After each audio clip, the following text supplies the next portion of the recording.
History practice set 12 में आप सबका स्वागत है। और जैसा कि आप सबों को पता है, इसके पहले 11 सेट इम्पॉर्टेंट आ गए हैं, जिसमें सारे क्वेश्चन टोटल एग्ज़ाम में आए हुए हैं।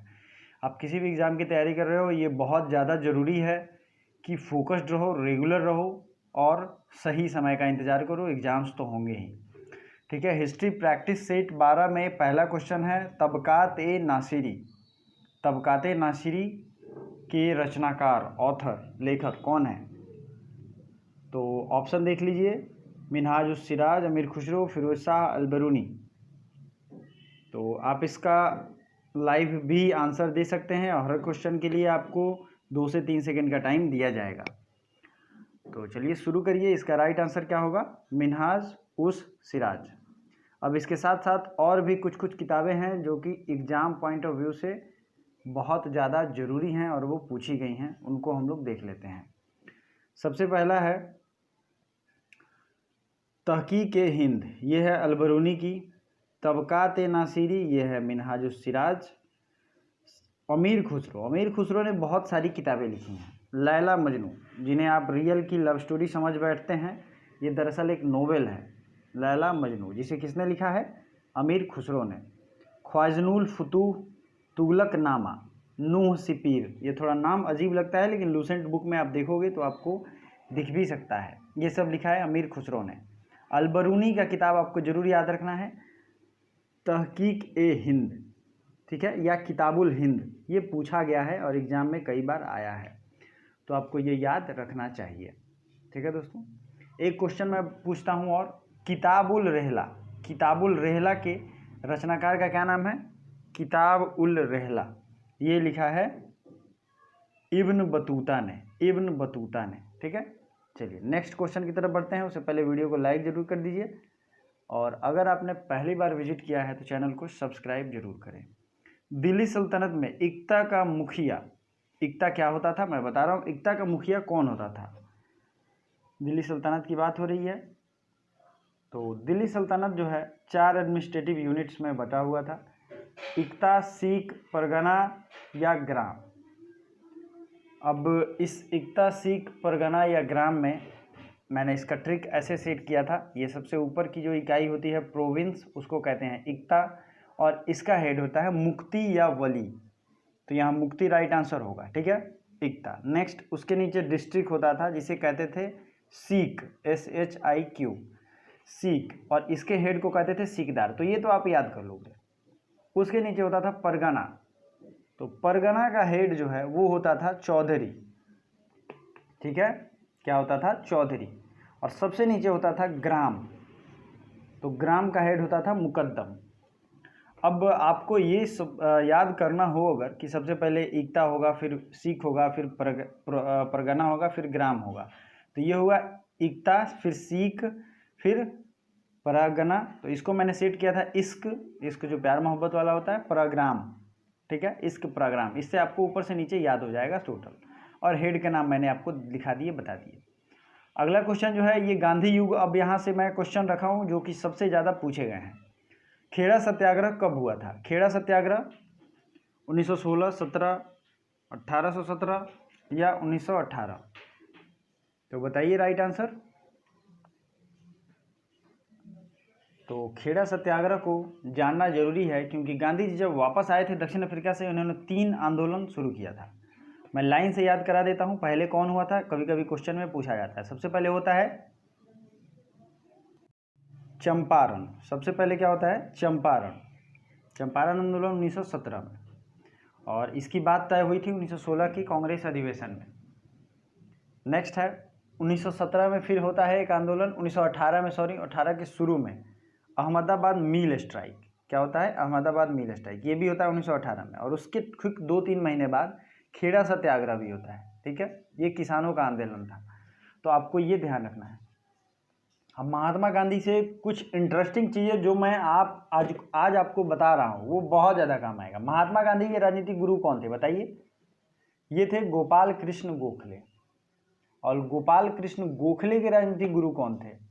प्लीज़ इसका एक सीरीज बना लीजिए, महादेव गोविंद रनाडे, ठीक है। और महादेव गोविंद रनाडे के कौन थे हेड या गुरु?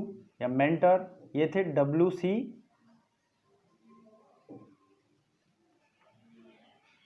नहीं, इनका नाम था केशव चंद्र सेन। महादेव गोविंद रनाड़े के जो गुरु थे केशव चंद्र सेन, केशव चंद्र के शिष्य थे महादेव गोविंद रनाड़े, महादेव गोविंद रनाड़े के शिष्य थे गोपाल कृष्ण गोखले, और गोपाल कृष्ण के शिष्य थे कौन?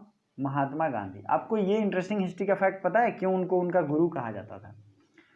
क्योंकि महात्मा गांधी जब दक्षिण अफ्रीका से भारत आए तो उन्हें सबसे पहले गोपाल कृष्ण गोखले ने ही कहा था कि आँख खुली करके कान और मुंह बंद करके और आँख और कान खुले करके पूरे भारत के घूमो, ताकि हालात का पता चले, सब जाति समुदाय सारे लोगों से मिले। और उन्होंने ऐसा ही किया, जिसकी वजह से वो समझ पाए भारत की वास्तविक स्थिति। तो ये हिस्ट्री के जो बहुत बड़े जानकार हैं वो उन्हें ही पता है, तो आपको ये ध्यान रखना चाहिए क्यों उन्हें राजनीतिक गुरु कहते हैं। किस निम्न में से किस आंदोलन का नेतृत्व तो गांधी जी ने नहीं किया? क्वेश्चन जरा ध्यान से, किस आंदोलन का नेतृत्व तो गांधी जी ने नहीं किया? बारदोली, भारत छोड़ो, खेड़ा, सविनय अवज्ञा। तो इसमें से राइट आंसर है, बताइए कौन सा है? ये है बारदोली, क्योंकि बारदोली सत्याग्रह का आविष्कार जो नेतृत्व है वो किया था, किसने किया था बताइए? सरदार वल्लभ भाई पटेल ने किया था। ओके, इसी में इनको सरदार की उपाधि बारदोली की महिलाओं ने दिया। महात्मा गांधी का सर्वप्रथम राष्ट्रपिता किसने कहा था? महात्मा गांधी को सबसे पहले फादर ऑफ नेशन किसने कहा था? टैगोर, तिलक, सुभाष चंद्र बोस, सी राजगोपालाचारी। महात्मा गांधी को महात्मा, फादर ऑफ नेशन, बहुत बड़ी बड़ी उपाधियां दी गई हैं। तो बताइए राइट आंसर। ये कहा था सुभाष चंद्र बोस ने। अब ये कब कहा था?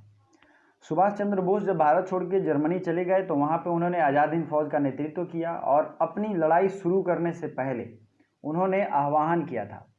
क्या किया था? कि हमें इस लड़ाई में आपका एक तरीके से मोरल आशीर्वाद चाहिए, हमारे देश के पिता, हमारे राष्ट्रपिता। तो इसी दौरान उन्होंने राष्ट्रपिता का नाम दिया था महात्मा गांधी को। ठीक है, कौन है? सुभाष चंद्र बोस। प्लीज़ याद रखिएगा, फादर ऑफ नेशन कहा था सुभाष चंद्र बोस ने। गांधी के नाम के पहले महात्मा जोड़ा गया। ठीक है, ये कब जोड़ा गया? किस आंदोलन के दौरान? महात्मा गांधी उन्हें कहते हैं, उनका नाम तो है मोहनदास करमचंद गांधी। तो ये कौन सा आंदोलन था जिसमें इन्हें ये उपाधि दी गई थी? बताइए राइट आंसर। खिलाफत, चंपारण, खेड़ा या रॉलेट एक्ट? तो ये है चंपारण सत्याग्रह। चंपारण सत्याग्रह के सक्सेसफुल एक तरीके से होने के उपलक्ष्य में इन्हें किसने ये उपाधि दी थी? उपाधि दिया था महात्मा की रविंद्रनाथ टैगोर ने। ठीक है, रविंद्रनाथ टैगोर ने ये उपाधि दिया था। और ये बहुत ही ज़्यादा इम्पॉर्टेंट क्वेश्चन है। राष्ट्रपिता कहा था सुभाष चंद्र बोस ने, और रविंद्रनाथ टैगोर ने इन्हें महात्मा गांधी कहा। रविंद्रनाथ टैगोर को महात्मा गांधी ने एक उपाधि दिया था, उस उपाधि का नाम आपको बताना है। ठीक है, तो चलिए। तो दोस्तों, कम से कम अपने जितने भी स्टडी ग्रुप्स हैं सब में इस वीडियो की लिंक शेयर करो, थोड़ा रेकमेंड करो, और जो भी मैं क्वेश्चन लास्ट में पूछूंगा उसका आंसर आपको ज़रूर देना है विथ डिटेल। अगर डिटेल फैक्ट पता है तो बहुत अच्छा है। और चैनल को सब्सक्राइब जरूर करें। सब्सक्राइब करने के साथ साथ बेल आइकन को एक्टिव करें। ऐसे जब हो जाएगा बेल आइकन का ये निशान, ऐसे जब हो जाता है तब समझ लो आप पे नोटिफिकेशन टाइम से पहुंच जाएगा, क्योंकि बहुत लोग कमेंट करते हैं सर नोटिफिकेशन ही नहीं मिला। महात्मा गांधी के सबसे करीबी अंग्रेजी मित्र कौन थे? और इन्हें महात्मा गांधी ने एक उपाधि भी दी थी। C.F. Andrews, A.O. Hume, Winston Churchill, Henry Dunant. तो सबसे most closest friend of Mahatma Gandhi who was British, तो his name was C.F. Andrews. और C.F. एंड्रयूज को महात्मा गांधी ने उपाधि दी थी दीन बंधु। क्या उपाधि दिया था? दीन बंधु। और देश बंधु कौन थे? तो वो थे चित्तरंजन दास। प्लीज़ याद रखिए। A.O. ह्यूम भारतीय राष्ट्रीय कांग्रेस की स्थापना में इन्होंने सहयोग दिया था, और ये ICS ऑफिसर भी थे। विंस्टन चर्चिल, ये किस लिए फेमस थे? विंस्टन चर्चिल इंग्लैंड के PM थे। हेनरी ड्यूनांट रेड क्रॉस के संस्थापक थे। तो इतनी चीज़ें प्लीज़ याद रखो दोस्तों, आपको बहुत काम आएगा। गांधी जी को किसने वन मैन बाउंड्री फोर्स कहकर संबोधित किया था? Who called Gandhi as a one man boundary force? तो ये कहा था किसने? 4 नंबर ऑप्शन आप देखिए। ऑप्शन 1 है CF एंड्रूज, एओ ह्यूम, विंस्टन चर्चिल और लॉर्ड माउंटबेटन, जो कि गवर्नर जनरल लास्ट वाले थे। ये हैं लॉर्ड माउंटबेटन, जिन्होंने वन मैन बाउंड्री फोर्स कहा था। ठीक है दोस्तों, नेक्स्ट फैक्ट, गांधी जी के मृत्यु पर किसने कहा था कि हमारे जीवन से प्रकाश चला गया है? गांधी जी की हत्या आपको पता ही है 30 जनवरी 1948 को नाथूराम गॉडसे ने की, और ये बिरला हाउस में उस समय उपस्थित थे। ये भी कभी कभी पूछा जाता है वो कहाँ थे। तो ये स्टेटमेंट ऑल इंडिया रेडियो पे जवाहरलाल नेहरू उस समय के प्रधानमंत्री ने संबोधन किया था कि हमारे जीवन से प्रकाश चला गया है, सर्वत्र अंधेरा ही अंधेरा है। तो जवाहरलाल नेहरू का ये स्टेटमेंट था। ठीक है, तो चलिए दोस्तों, इस वीडियो को लाइक ज़रूर करिए, और हमें आप ट्विटर, इंस्टाग्राम और जो भी लिंक हैं वो डिस्क्रिप्शन में दी गई हैं। इंस्टाग्राम पे फॉलो कर सकते हैं, फेसबुक पे फ्रेंड रिक्वेस्ट भेज के सवाल कुछ भी हो आप पूछ सकते हैं। जिस समय मुझे फुर्सत होगी मैं वहाँ पे आपसे आराम से आपसे बात कर सकता हूँ। बाकी शेयर ज़रूर करिए वीडियो को, और बेल आइकन को ज़रूर दबाइए। एक चीज़ मैं कहना चाहूँगा, जब आपकी इसको PDF चाहिए या आप डेली क्यूज़ अटेंड करना चाहते हो तो आप टेलीग्राम का लिंक है उसे ज्वाइन कर सकते हैं। चलिए अगले क्वेश्चन की तरफ। महात्मा गांधी ने अपना पहला जन भाषण, पब्लिक स्पीच, ये कहाँ दिया था? महात्मा गांधी का पहला पब्लिक स्पीच ये कहाँ था? वाराणसी, बॉम्बे, लखनऊ, चंपारण। तो ये था कहाँ पे? वाराणसी। वाराणसी में इन्होंने पहला जन स्पीच, पब्लिक स्पीच दिया था।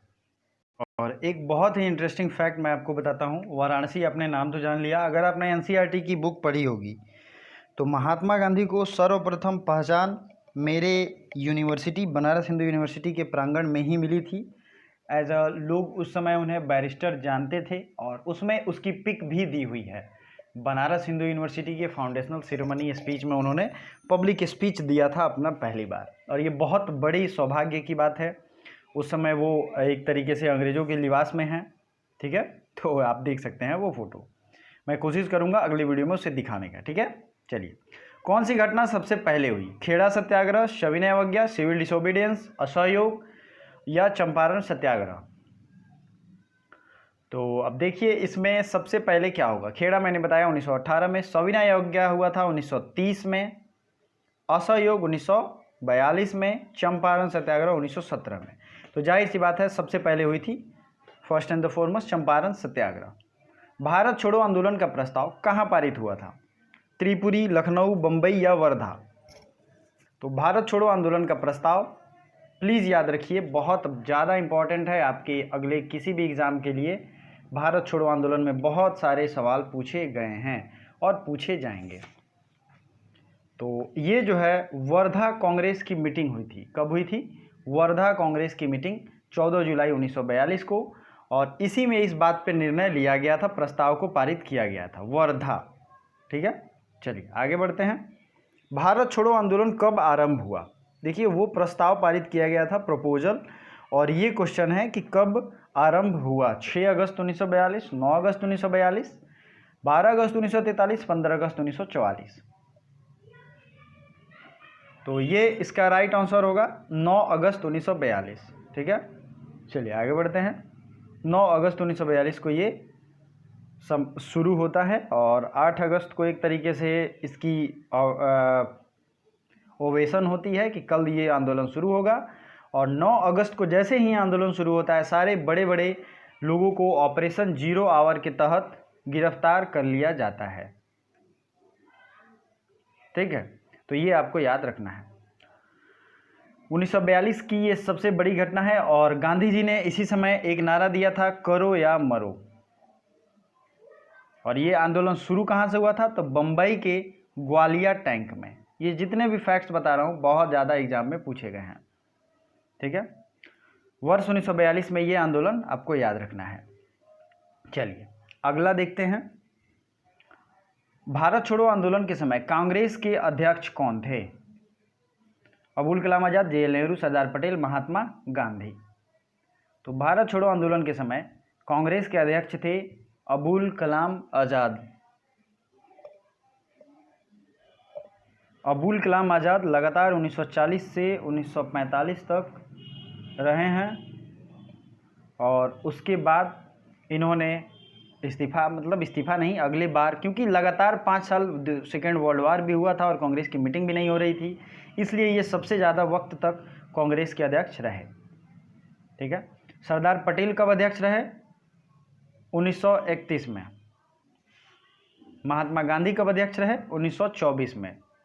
प्लीज़ इन सबों को याद रखिएगा, बहुत ज़्यादा पूछे गए हैं। जवाहरलाल नेहरू के बारे में तो आप जानते ही होंगे। आपको अगर आपने हिस्ट्री की मेरी प्लेलिस्ट विजिट की है, जिसका लिंक डिस्क्रिप्शन में दिया गया है, तो उसमें मैंने कांग्रेस के अधिवेशन पे बहुत ही बेहतरीन तरीके से ट्रिक से आपको बताया है, जिसे आपको बहुत ईजी होगी याद करने में। तो अगर आपने वो वीडियो देखा है तो मैंने जवाहरलाल नेहरू का ट्रिक उसमें बताया है, तो आप कमेंट करके बता सकते हैं क्या राइट आंसर होगा। भारत छोड़ो आंदोलन के समय इंग्लैंड के पीएम कौन थे? तो ये थे विंस्टन चर्चिल। कौन थे? Winston Churchill. तो आप लोगों को ध्यान रखना है कि इस वीडियो को ज़्यादा से ज़्यादा लाइक करें और बेल आइकन को जरूर दबाएं, वीडियो को शेयर करें। ठीक है।